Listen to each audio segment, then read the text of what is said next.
Yo, what's going on, guys? My name is Kobe, back here with some more Black Ops 2 for you. And today we're going to be taking a look at the Select Fire attachment and the weapons that I personally like to use Select Fire on. So as you guys probably know, Select Fire is available as an attachment for both the assault rifles and SMGs. And all it does is change the fire characteristics of that weapon that is attached to, so it can turn a single shot or a burst fire to automatic and a fully auto weapon into a burst fire. So there are two reasons why you'd want to use Select Fire. The first is to make a slow shooting weapon have a faster fire rate so you can shoot more bullets in a smaller amount of time.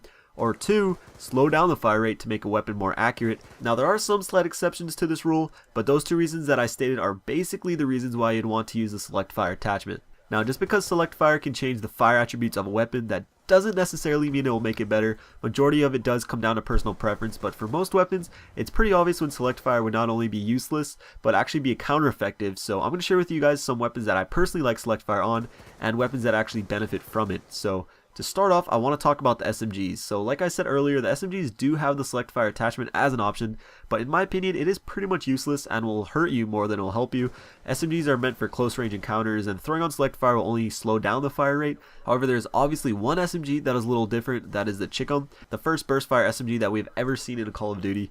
And this gun wouldn't be a bad choice to use Select Fire on, but I don't think you really need it. The Chicom shoots pretty fast without it already, but again, it wouldn't be a terrible choice. But the assault rifles is where the Select Fire actually becomes a worthy attachment of using. There are two weapons that I find that work really well with Select Fire, and those are the ones I'm going to be quickly going over with you. But before I start, I want to make it clear that just because I say something can be effective doesn't necessarily mean you're going to like using it, or even that I personally use it. Select Fire is a completely personal preference attachment, but what I'm going to be doing is sharing some weapons that can become more effective in certain ways by using the Select Fire attachment, so I just hope that's clear.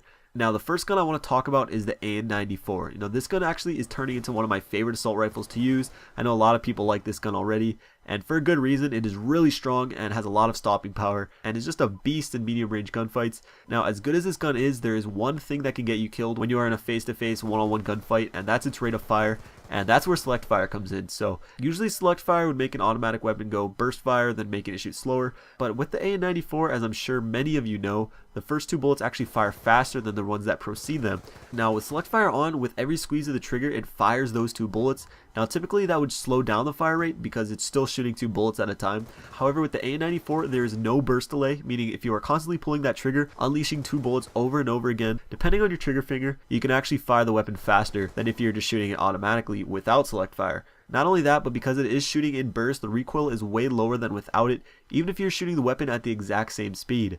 Now, some of the negatives: if you don't have a trigger finger, this obviously isn't the best attachment for you. Also, if you don't maybe have the best shot, having to pull the trigger constantly and aim at a target is definitely more difficult than just holding down the trigger and aiming. So that can become a problem too, but if neither of those negatives apply to you, then Select Fire could help you a lot in certain situations. Now the second weapon that works really well with Select Fire, and what I think is probably the best gun in the game to use Select Fire on, is the SWAT 556. Now like the AN-94, this weapon is really strong, and after the first patch I believe this weapon's minimum damage was buffed enough to make it at the most a 4-shot kill at any range, which is obviously really good. However, also like the AN-94, it has a really slow fire rate, not only because it's a burst weapon, but because of the burst delay. That time in between the bursts, it makes it terrible for close range and less than stellar for medium. You pretty much need to hit the first burst in a gunfight or you're pretty much dead, which is why Select Fire is so helpful on this weapon. With Select Fire, the fire rate goes up to something comparable to like the MTAR or the M27. However, like I said, those bullets are really strong. So with Select Fire, the SWAT probably turns into one of the most effective medium range guns in the game. Now of course there are some negatives, the biggest being the decrease in range and your accuracy when shooting long range. But of course with Select Fire you can switch back at any time if you have to hit a couple bursts long range, and I think that's a really awesome feature of this attachment. You're not just stuck on one fire mode, you can switch back and forth at will. So what do you guys think about this attachment in general? Do you guys use it? Would you use it? And if you do, what weapons do you like to use it on and why? I'd love to hear what you guys think.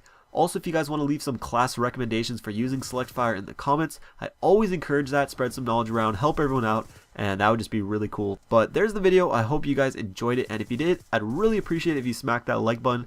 Let's get this bad boy to like 300 likes, and I can get out another video for you guys, which will most likely be covering the MSMC and the PDW, and some tips and classes on how to use it after they just got destroyed by the nerfs. So if you guys want to see that, make sure to hit that like button. You can also check out the last two class setups on screen now if you missed them. Thank you guys for watching, and I'll see you guys later. Peace.